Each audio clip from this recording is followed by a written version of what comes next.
Hello friends, बहुत बहुत स्वागत है आप सभी का एक बार फिर से सरकारी हिट में। तो इस वीडियो में जो है मैं आप सभी को एक इम्पॉर्टेंट इन्फॉर्मेशन देना चाह रहा हूँ, जो कि एम्स बीएससी नर्सिंग, पैरामेडिकल और पोस्ट बेसिक बीएससी नर्सिंग वाले कैंडिडेट्स के लिए। ठीक है, तो अगर आपने 2022 के लिए 2022 सेशन के लिए एप्लीकेशन फॉर्म फिल किया है या बेसिक रजिस्ट्रेशन कर लिया, आईयूसी कोड भी आपका जनरेट हो गया, लेकिन अब आपको जो है फीस पेमेंट में प्रॉब्लम आ रही है। ठीक है, क्योंकि काफी सारे कैंडिडेट्स का मेरे पास कमेंट आ रहा है इसके रिगार्डिंग कि हमारे 3 दिन हो गए, हमारे 2 दिन हो गए, अभी तक फीस जो है वो अपडेट नहीं हुई है। ठीक है, तो उन सभी कैंडिडेट्स के लिए जो है मैं कुछ इंपॉर्टेंट इन्फॉर्मेशन दे रहा हूं, तो आप सभी से रिक्वेस्ट है कि वीडियो को प्लीज एंड तक देखना। ठीक है, तो अब मैं आपको एक चीज ये बता दूं कि सपोज अगर आपके 2 दिन से ज्यादा हो गए हैं फीस को पे करे हुए, तो मैं आप सभी से रिक्वेस्ट करूंगा जिनके साथ भी ऐसा हुआ है कि 2 दिन से ज्यादा हो चुके हैं, 48 आवर्स से ज्यादा हो चुका है, तो आप प्लीज अपने वहां पर बैंक में जाएं, जिस बैंक से आपने पेमेंट करी है उनको आप जाकर अपने ट्रांजैक्शन आईडी वगैरह सारी डिटेल्स बताएं कि हमने ऐसे ऐसे पेमेंट करी थी, तो ये पेमेंट वहां पर अपडेट नहीं हुई है। ठीक है, तो अगर वो ये बात बोलते हैं कि हमारी तरफ से जो है मतलब ये ट्रांजैक्शन क्लियर है, तो आप जो है मतलब फिर एम्स में कॉल करके बोले कि हाँ, बैंक की तरफ से ट्रांजैक्शन क्लियर हो चुका है लेकिन वहां पर अभी तक अपडेट नहीं हो रहा है। ठीक है, तो आप ये काम कर सकते हैं अभी। और बाकी एक मेल भी लिख देना आप एम्स को इसके रिगार्डिंग कि हमने जो है पेमेंट कर लिया और बैंक से भी हमने कंफर्म कर लिया कि बैंक की तरफ से पेमेंट रिलीज कर दिया गया है, लेकिन वेबसाइट पर अपडेट नहीं दिखा रहा है। तो आप लोग ऐसा कर लें। और बाकी जो भी कैंडिडेट ऐसे हैं जो अभी पेमेंट करने वाले हैं, तो वो जल्दी से जल्दी कर लें, क्योंकि 27 जो है वो आपकी लास्ट डेट है। ठीक है, तो आप ये मत सोचना कि मैं 27 को ही पेमेंट करूंगा या करूंगी। अगर 27 को आप पेमेंट करने की सोच रहे हो, तो आप ये सोच लो कि आपका फॉर्म रिजेक्ट हो जाएगा, मतलब फॉर्म फिल नहीं हो पाएगा, और पता चला कि पैसे भी आपके चले गए और फॉर्म भी फिल नहीं हुआ। ठीक है, क्योंकि कुछ कैंडिडेट्स ऐसे भी हैं जिनकी 2 बार फीस पे हो गई है, उन्होंने सोचा कि एक बार मतलब ये इनकम्प्लीट दिखा रहे हैं यहाँ पर, हम लोग जो है दोबारा कर देते हैं पेमेंट को। ठीक है, तो मैं उन सभी कैंडिडेट्स को भी बोलूंगा कि वो भी अपने जो भी जिस बैंक से आपकी पेमेंट हुई है वहां जाके आप बैंक में कांटेक्ट करें और उनको बताएं कि हमारे साथ जो है ऐसा ऐसा हुआ है, फिर वो आपको सॉल्यूशन बताएंगे। ठीक है, क्योंकि ये जो पेमेंट मतलब है ये एक तरीके का मैं फ्रॉड ही मानता हूं कि जैसे आपने एक बार पेमेंट कर दी और वहां पर अपडेट नहीं हुआ, तो उसके मतलब एक मिसकंसेप्शन हुआ आपको कि पेमेंट नहीं हुई, आपने क्या करा, दोबारा पेमेंट को कर दिया। क्लियर है, तो इसमें आपकी कोई गलती नहीं है।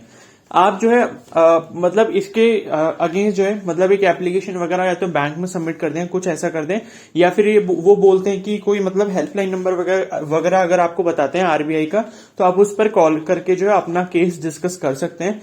ठीक है, क्योंकि मतलब 2 बार अगर पेमेंट चली गई, क्योंकि एक कैंडिडेट ने मुझसे ऐसा भी बोला कि पेमेंट जो है मैंने 2 बार करी, उसके बाद मैंने एम्स को भी कॉल करा तो उन्होंने कहा कि मतलब इसका कुछ नहीं हो पाएगा। ठीक है, वो वापस नहीं आ पाएंगे, तो ऐसा कुछ नहीं होता है। आप चाहो तो अपनी पेमेंट को वापस ले सकते हो, लेकिन आपको जो है प्रोसीजर फॉलो करना पड़ेगा। आप अपने बैंक से कॉन्टेक्ट करो, वो आपको कोई ना कोई सोल्यूशन इसका बता देंगे।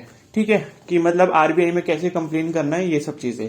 और जो अभी पेमेंट करने वाले हैं जिनकी अभी तक पेमेंट नहीं हुई है या फिर डिक्लाइन हो रही है बार बार, ठीक है, तो मैं उन सभी से रिक्वेस्ट करूंगा कि आप जो है पेमेंट किसी अच्छे नेशनल बैंक से करो। मैं आपको ये बता दूं कि कल रात जो है मैंने एक कैंडिडेट की पेमेंट करी थी अपने खुद के एक्सिस बैंक के कार्ड से, तो वो अभी सुबह मॉर्निंग तक अपडेट हो गई, मतलब पेमेंट रात में मेरी सक्सेसफुल भी हो गई थी और सुबह वहां पर वेबसाइट पर कंप्लीट भी लिखकर आ गया जो पेमेंट वाला स्टेटस है। ठीक है, और वैसे तो मैंने ये बोला कि 24 आवर्स तक आपको वेट करना चाहिए, लेकिन मैं आपसे ये बोल रहा हूं कि आप अगर मतलब पेमेंट अभी करने वाले हो तो प्लीज कोई ऐसा बैंक यूज करो जिसका सक्सेस रेट ज्यादा है, जैसे कि मतलब एक्सिस बैंक हो गया, एचडीएफसी बैंक हो गया, आईसीआईसीआई बैंक हो गया, बैंक ऑफ बड़ौदा हो गया। ठीक है, तो ये कुछ 4 मेजर बैंक हैं जिनके नाम मैंने लिए हैं, तो अगर इनमें से किसी से करोगे तो बहुत ज्यादा अच्छा रहेगा, क्योंकि इनका सक्सेस रेट ज्यादा है पेमेंट का। ठीक है, फेलियर कम होता है यहाँ पर। और बाकी जो छोटे मोटे बैंक है जैसे पंजाब एंड सिंध बैंक हो गया, पीएनबी हो गया, तो इन सब से अगर आप पेमेंट अवॉइड करो तो ज्यादा बेटर रहेगा। क्लियर है, अगर आपको पेमेंट का सक्सेस रेट जो है ज्यादा चाहिए तो आप उन्हीं 4 बैंक में से किसी एक से करो तो काफी ज्यादा अच्छा रहेगा। क्लियर है, ठीक है, तो पेमेंट जिसको भी करनी है भाई आज कर लो या कल तक कर लो, क्योंकि पेमेंट को अपडेट होने में टाइम लग रहा है। ये गलती से भी मत सोचना कि मैं 27 को पेमेंट करूंगा, 26 को पेमेंट करूंगा, क्योंकि अगर आप ऐसा करोगे और पता चला पेमेंट वहां पर अपडेट नहीं हुई, फॉर्म की लास्ट डेट ओवर हो जाएगी, सिटी चूज आप कर नहीं पाओगे, और ऐसा नहीं कर पाओगे तो पता चला पेमेंट भी आपकी चली गई, फॉर्म भी नहीं फिल हो पाया, तो आप कहीं के नहीं रहोगे। ठीक है, तो आप सभी से रिक्वेस्ट है कि आज ये मान के चलो कि लास्ट डेट है पेमेंट करने की, क्योंकि कम से कम जो है 1 दिन लग जा रहा है पेमेंट को अपडेट होने में, किसी के 2 दिन भी लग रहे हैं, किसी के 3 दिन भी लग रहे हैं। क्लियर है? तो मैं मानता हूं कि सपोज अगर मैक्सिमम 3 दिन भी लगेंगे तो 27 तारीख तक ही पहुंच पाएगी वो डेट। ठीक है, तो ये मुझे इन्फॉर्मेशन आप सभी को देनी थी, तो जल्दी से जल्दी अपना काम कर लो। और किसी को कोई पेमेंट से रिलेटेड इश्यू आ रहा है तो मुझे इंस्टाग्राम पे भी मैसेज कर सकते हो। ठीक है, इंस्टाग्राम का जो लिंक है मैंने कमेंट सेक्शन में पिन कर रखा है। क्लियर है? बाकी जो मैंने 4 बैंक्स बताए उन्हीं में से किसी से पेमेंट करने का ट्राई करो प्लीज। ओके, और बाकी मैंने उनको सॉल्यूशन बता दिया जिनका 2 बार पेमेंट हुआ है या फिर जिनका जो है 2 दिन से ज्यादा हो गया है पेमेंट अपडेट नहीं हुआ है, वो अपने बैंक में जाके कांटेक्ट करो, उनको ट्रांजैक्शन आईडी वगैरह बताओ। ठीक है, और फिर उनसे पूछो कि क्या करना चाहिए। फिर उसके बाद जो है एम्स को एक मेल लिखो कि ऐसा ऐसा हमारे साथ हुआ है। ठीक है, बैंक ने भी हमको अप्रूवल दे दिया कि पेमेंट जो वहां से रिलीज कर दी गई, लेकिन वेबसाइट पर अभी तक अपडेट नहीं हुई है। ठीक है, लेकिन मेल को जो है प्रॉपर फॉर्मेट में लिखना, क्योंकि अगर आप ऐसे उल्टे सीधे मतलब कैजुअली मेल लिख देते तो वहां से रिप्लाई कभी नहीं आता है। खाली आप ऐसे लिख दे रहे हो कि मैंने पे करा था, तो उनको सारी डिटेल्स देनी पड़ती है। अपनी रजिस्ट्रेशन आईडी बताओगे, उनको अपना नाम बताओगे, ठीक है, उनको कॉन्टेक्ट नंबर बताओगे, उनके साथ ट्रांजेक्शन का जो स्टेटमेंट है उसका स्क्रीनशॉट भी आपको अटैच करना है। तो इस तरीके से प्रॉपर फॉर्मेट में जो है मेल करना। ठीक है, ऐसे नहीं मतलब कैजुअली मेल नहीं करना है, क्योंकि उनको नहीं पता लगेगा कि आप कौन हो, आप उनके लिए एनोनिमस हो। ठीक है, तो आपको अपनी सारी डिटेल्स शेयर करनी है। जैसे आप किसी स्ट्रेंजर को बता रहे हो तो वैसी सारी चीजें उनको बतानी है। ठीक है, कि मेरा नाम ये है, मेरी रजिस्ट्रेशन आईडी ये है, मैंने इस कोर्स के लिए अप्लाई किया था, मैंने पेमेंट जो है इस डेट को करी थी, मेरा इतना अमाउंट था।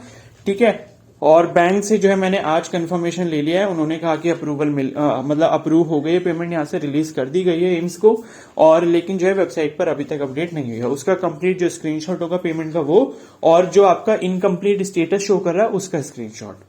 ठीक है, तो ये दोनों चीजें अटैच करके उनको प्लीज जल्दी से जल्दी मेल कर दो, तभी कोई सॉल्यूशन आपको मिल सकता है। क्लियर है? तो अगर ये वीडियो हेल्पफुल लगी तो प्लीज को जरूर लाइक कर देना, चैनल बनाया तो जरूर सब्सक्राइब कर लो और बेल आइकन को प्रेस कर लो। इन केस कोई और भी डाउट होता है इसके रिगार्डिंग, कोई और हेल्प चाहिए होगी तो मुझे इंस्टाग्राम पे डायरेक्टली पर्सनल मैसेज कर दो। इंस्टाग्राम का जो लिंक है कमेंट सेक्शन में मैंने पिन कर रखा है। Okay, so thank you and have a nice day.